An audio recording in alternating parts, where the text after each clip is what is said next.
उर्वशी रौतेला ने ऐसा क्या कांड कर दिया जिससे वो चर्चा की केंद्र बन गई और ट्रोल होने लगी, क्योंकि एक शादी मैट्रिमोनियल का एड वो शूट कर रही थी और उसे कहते कहते उसमें कह गई कि हमने ना जीवन में हर तरह के लड़के देखे, हमने बिजनेसमैन देखे, हमने एक्ट्रेस देखे, हमने ये देखे, हमने वो देखे और क्रिकेटर देखे, कई तो ऐसे देखे जो हमारे हाइट के भी नहीं। अब यही हाइट कम और फाइट ज्यादा हो गई और लोगों ने मौज काटना शुरू कर दिया। कई लोगों ने कहा कि यार उर्वशी जानती हैं कि क्या बेचना है, कहां बेचना है और कितना बेचना है, और मैट्रिमोनियल का एड जो वायरल करना था इसीलिए उन्हें चिपका दिया। कई लोगों ने कहा कि ऋषभ का बड़ा नाम है, आईपीएल चल ही रहा है, ट्रेंड है, इसीलिए शायद चिपका दिया गया होगा, इसी बहाने लाइमलाइट आ जाएगी। उर्वशी और ऋषभ की कहानी बड़ी अजीबोगरीब है। कई बार तो लगता होगा ऋषभ पंत भी हाथ जोड़कर सोचते होंगे कि भगवान वो कौन सा दिन था जब हमने इसको डेट किया था। हाँ, ऐसी ही खबरें आई थी कि डेट करने के बाद वो किसी और से डेट करने लगे और फिर कहानी बदल गई।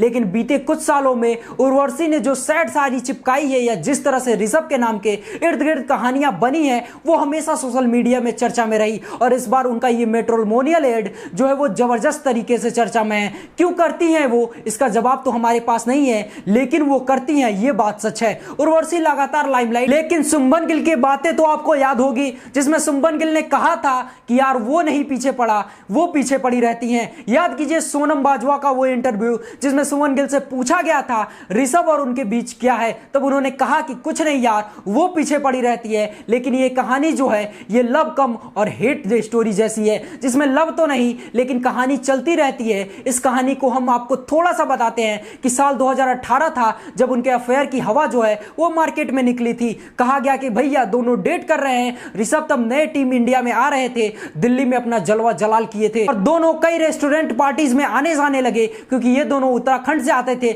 लिहाजा इनकी अफेयर्स को लेकर चर्चाएं और तेज होने लगी। फिर खबर आई कि ये दोनों व्हाट्सएप ब्लॉक कर दिया गया है। पूछा गया कि ब्लॉक क्यों किए गए, तो जवाब आया कि उर्वशी चाहती थी कि रिश्ते को ऑफिशियल कर दिया जाए, लेकिन ऋषभ जो थे वो शायद टीम इंडिया में सिलेक्शन को लेकर बचना चाहते थे। लेकिन दोनों ने लड़ाई झगड़े के बाद एक दूसरे को ब्लॉक कर दिया। हालांकि ऋषभ पंत कभी भी उर्वशी रौतेला के साथ अपनी रिलेशनशिप को एक्सेप्ट करते नजर नहीं आए, उन्होंने हमेशा मना किया। ऋषभ ने बाद में 2 जनवरी 2019 को ईशा नेगी के साथ अपने रिश्ते पर मुहर लगाई थी। इसके बाद कई सारे फोटोज जो ईशा नेगी के साथ शेयर भी की। आपको क्या लगता है उर्वशी ऐसा क्यों कांड करती हैं, केवल लाइमलाइट के लिए? अपनी राय कमेंट सेक्शन में जरूर दें और ऐसे ही जानकारी पाने के लिए हमारे यूट्यूब चैनल को सब्सक्राइब जरूर करें और वीडियो अगर फेसबुक पे देख रहे हैं तो इस पेज को फॉलो जरूर करें। धन्यवाद, जय हिंद।